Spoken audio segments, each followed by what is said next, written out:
Now at 4:30, a man is behind bars this morning, charged in the deadly shooting at a Southern Kentucky stockyard. Now police are trying to find the motive.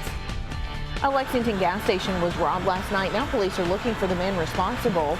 And if you experienced issues while filing your taxes of late, you're not alone. We'll explain why coming up.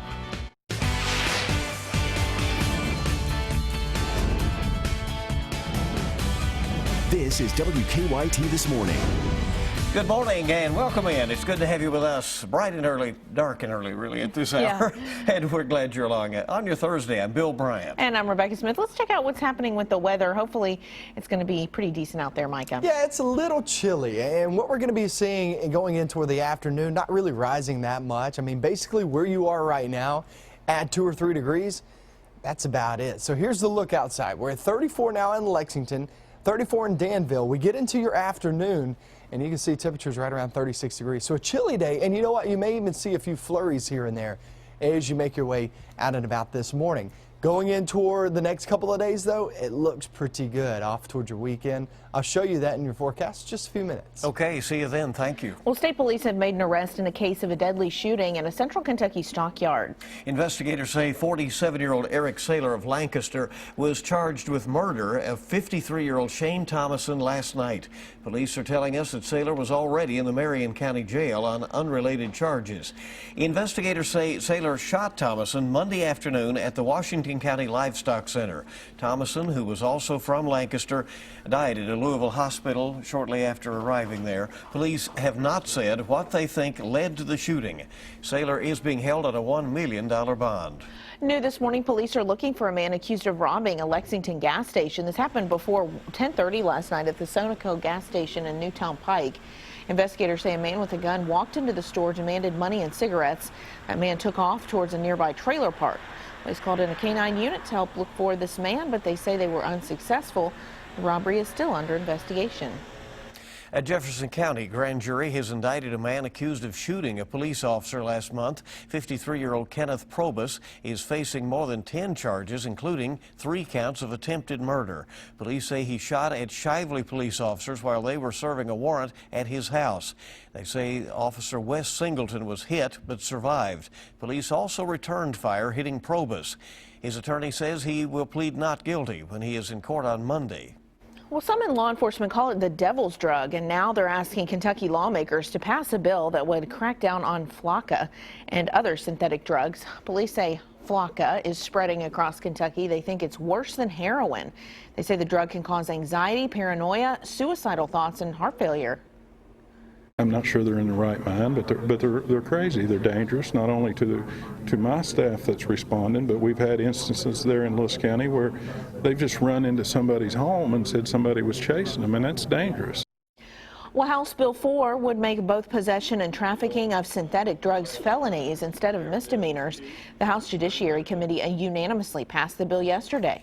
Police say a burglar stole more than $1 million worth of antique coins from a Louisville home. Surveillance video shows a man walking up to the victim's home the night of the burglary. The victim was out of town at the time. Along with coins, Louisville police say the burglar stole an antique compass, silverware, cash, and jewelry. The coins were made for political campaigns during the 19th century.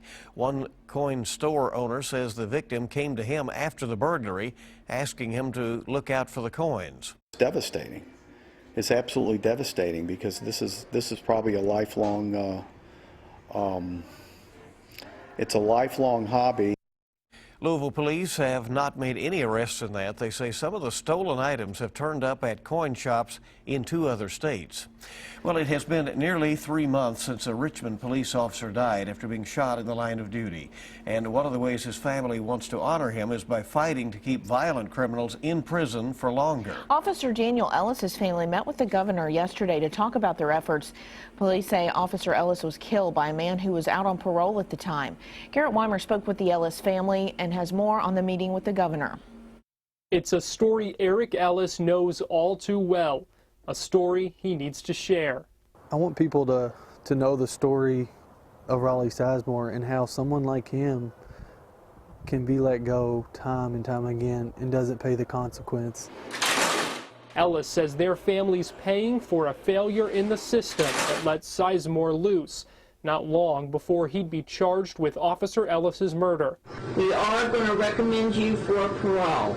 Please, please, please, Mr. Sizemore, for your sake, let's really put your heart into it this time. Ellis says he doesn't want anyone else to go through it.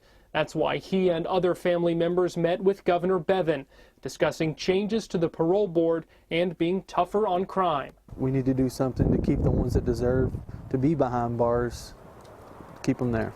Ellis says their meeting at the Capitol here goes far beyond just what happened to them. It's about fixing the system. That's our ultimate goal, is just to make sure people don't have to worry about when they walk down the street with their kids and don't have to worry about looking over their shoulder. Ellis says the governor seemed open to their suggestions, making them optimistic that they'll see the changes they hope to see. At the Capitol, Garrett Weimer, WKYT. And Eric Ellis says the governor told them the meeting was only the beginning of their conversation. He says he also plans to meet with Congressman Andy Barr to discuss the topic more. Lexington city officials are taking another look at how they notify people during emergencies.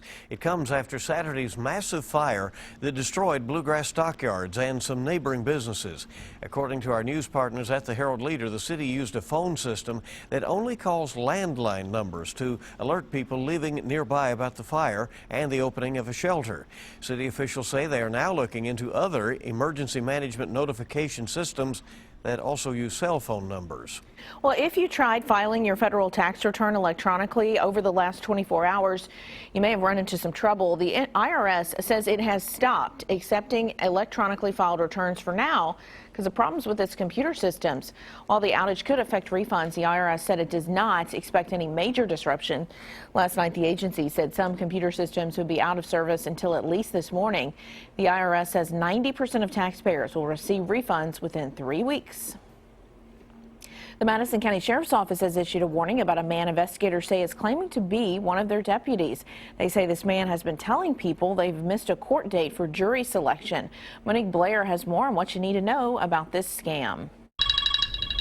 Well, I don't know why they would do that. A new telephone scam. Usually the first thing I say is I'm not interested and I hang up.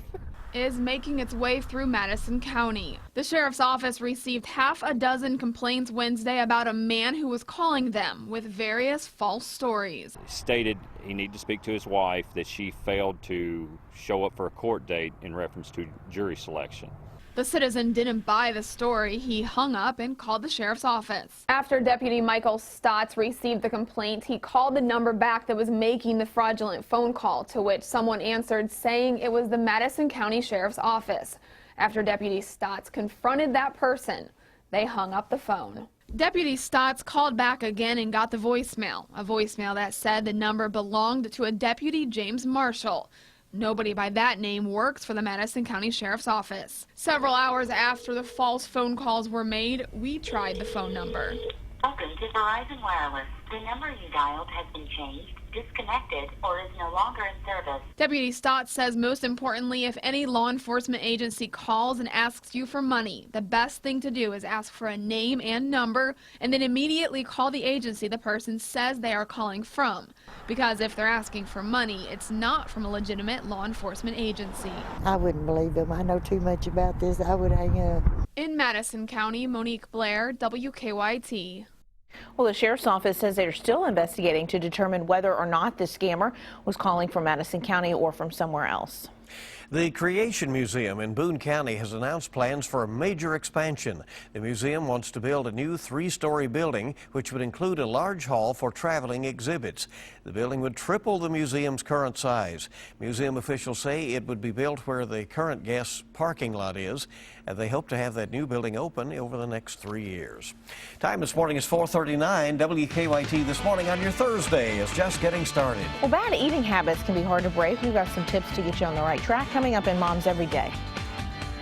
30s outside at the moment, and as we track off into the afternoon, we'll be in the 30s. Not really rising that much more. We'll talk about this cold air making a comeback, or is it? I'll have that up next. Now, your hour-by-hour forecast with meteorologist Micah Harris. It's a pretty good looking start to the morning. However, it just doesn't feel great outside. We're in the 30s this morning. It's a little cold as we travel off into the afternoon too, because those temperatures will not rise that much more. Basically where we are right now is virtually where we'll be later on this afternoon. Now we're looking at the clouds outside. Remember, you could see a couple of flurries, but nothing that's going to cause you any issues. I guarantee it. We're 34 degrees now in Danville, and that goes for Somerset. Look toward London, Middlesboro, Harlan, Jackson, Monticello, you guys, Whitley City. What about Renfro Valley? Everybody right around 37 degrees in that region. 36 from Mount Sterling to Moorhead and also Hillsboro. Flemingsburg, we're sitting there around that 36-degree reading. So let's go through your day. There's 4 p.m. later on this afternoon. Flurry chance, yeah, that is that possibility, especially early on in the day. Very chilly, though, as we approach the afternoon. We're looking at mid to upper 30s. There will be some spots maybe reaching that 40-degree reading, but for the most part, it's just going to be chilly. We'll put it that way. Going off into your night and into tomorrow morning, you talk about chilly conditions in the 20s tomorrow morning. But then we rebound pretty nicely toward the afternoon. It's going to be near average with those partly cloudy skies. We're talking 43 in Lexington tomorrow, 44 there in Frankfort, Peaks Mill, going to Stamping Ground in Sadieville, holding on to temperatures in the mid-low 40s. Not too bad. Salvisa, Harrodsburg, 44, and then Irvin and off towards Stanton and Powell County, holding on to 43 degrees. So then we get into your weekend. It gets even better. 45 there both Saturday and Sunday, and both of those days look to remain dry. I would say Sunday night off into Monday, here comes a few snowflakes. It could get interesting next week. We have multiple chances at snow next week. No major chances, no big chances, but this could be just enough to cause a few issues there heading off toward Monday, Tuesday, and Wednesday. So 36 today, 40s the rest of the week, off into your weekend, and then that Monday, Tuesday, Wednesday time frame. That's where we could have some problems there on the roads with some light snow moving on in. And look at that temperature there on Wednesday at 19 degrees, especially if you have snow on the ground. I think we're pretty good there with 19 degrees. So, yeah, some really cold air next week, but at least we have about 4 days to go through that'll be at least near or above average all the way through your weekend. So it's one of those, it's kind of half and half there for your 7-day forecast. It's not too bad, but the snow I think is going to be a big talker next week. One half might be better than the other. Yeah, and I think we're in it right now. I know. Yeah. Enjoy it while it lasts. Thank you. It's 4:45. Are you making a common mistake that could be keeping you from reaching your health goals? Here's some healthy eating tips in today's Mom's Everyday Minute. Hello, I'm Katie Kunkel. There's no time like the present to avoid bad eating habits that may be plaguing you and your family. Here are some great tips from the Academy of Nutrition and Dietetics. First, eat breakfast. Skipping this important meal doesn't do your diet any favors. You need to fuel your body with the energy it needs to get through the day. Think lean protein, whole grains, and fruits or veggies. Next, cut back on caffeine. Limit your coffee intake to 3 cups a day and avoid extra sugar. Third, pack your lunch. Avoid high-calorie restaurant meals and prepare your upcoming week of lunches on Sunday. Bake chicken, chop veggies, and steam rice. Next, get full on fruits and vegetables. Consider picking one fruit or veggie that you've never tried each time you go to the store. And finally, cook dinner at home. Just like lunches, plan your meals ahead of time. Bake a whole chicken that you can make many meals from. Cook a large batch of soup that you can also eat for lunch. For more ways to make Mom's life easier, visit momseveryday.com. For these tips and more, go to WKYT.com. Click on Mom's Everyday. 4:46 is the time on WKYT this morning. Great to have you with us, and more news is coming up. All eyes are on New Hampshire. We'll look at the latest from the campaign trail just ahead. Good morning and welcome back into WKYT this morning, 4:49 right now, with Iowa's caucuses in the rear view and New Hampshire's primary just around the corner. Only 2 Democratic presidential contenders remain, Hillary Clinton and Bernie Sanders, and they made back-to-back appeals to New Hampshire voters during last night's CNN town hall. The Granite State is Sanders' territory. It's really in terms of, being left-leaning voters and its proximity to Sanders' home state of Vermont. And with the self-described Democratic Socialist ahead in the polls, the stakes are pretty high for Hillary. Reed Binion reports. I have an uphill climb, and I'm going to climb as high and hard as I can because I want to make my case to the people of New Hampshire. On the heels of a razor-thin victory in Iowa, Hillary Clinton is casting herself as the underdog in New Hampshire. But rival Bernie Sanders insists he's the one battling tough odds. Of course we're an underdog. New Hampshire may be the Vermont senator's backyard, but he says it's Clinton's stomping ground. Secretary Clinton obviously ran here in 2008, and she won. Her husband ran here several times before that. So this is her fourth campaign in that family here in New Hampshire. Wednesday's New Hampshire town hall was a clash of the titles as the political rivals fought for another important credential in the historically liberal state. I am a progressive who gets results. Secretary Clinton said, well, I'm paraphrasing, some people call me a moderate, and I proudly, say that I am a moderate. I love moderates, but you can't be a moderate and a progressive. They are different. New Hampshire holds the nation's first presidential primary in less than a week, and it remains to be seen whether Clinton's progressive pitch will win over Democrats in the Granite State, where recent polls show Sanders with a double-digit lead. I'm Reed Binion reporting. After a fifth-place finish in the Iowa GOP caucus, Kentucky Senator Rand Paul has decided to suspend his campaign for president. Senator Paul wanted to improve the Republican Party's popularity among young voters and minorities, but his message never caught on. He explained the decision to end his presidential campaign to me yesterday during our taping for Kentucky Newsmakers. But when they added up the votes, there just weren't enough to win. There's at least 3 people well ahead of us, and we just didn't think we had the momentum to go on to win. And I'm a big believer in trying as hard as you can to win. Senator Paul says he will now focus on his re-election campaign for the U.S. Senate. You can see my full interview with Senator Paul on Kentucky Newsmakers. They will air at 6 o'clock Sunday morning here on WKYT, and it repeats at 10 a.m. Sunday on the CW Lexington. Another Republican has announced he'll also be ending his presidential campaign. A former Pennsylvania Senator, Rick Santorum, entered the race as a long shot and never really made it onto the main stage in any of the debates. So he says he will support candidate Marco Rubio. It was a rough night for Donald Trump. Investigators say his plane had to make an emergency landing in Nashville because of engine problems. The Republican presidential candidate was heading to Little Rock, Arkansas for a rally at the time. Trump's campaign says the plane landed safely, and he got on another plane shortly after that. You know that was all the buzz in Nashville yesterday. Sure. Well, they do a lot of traveling, these presidential candidates. Yeah. And, once in a while, there's a bump in the Pit road, stop. in the air in this case. Coming next, we'll take a look at some of the stories we're working on for you this morning. We'll also have another look at your morning forecast. The time 4:56 now, rolling toward 5 o'clock on WKYT this morning. Let's take a look right now at some of the stories we're working on for you this morning. The Zika virus creating concern in numerous countries, including here in the U.S. Florida's governor has issued medical emergencies in 4 counties, while health officials in Texas are reviewing the first reported case contracted by sexual contact. And now a southern Kentucky family claims they have contracted the virus on a mission trip in the Caribbean. If you tried filing your federal tax return electronically in the last 24 hours, you may have run into some trouble.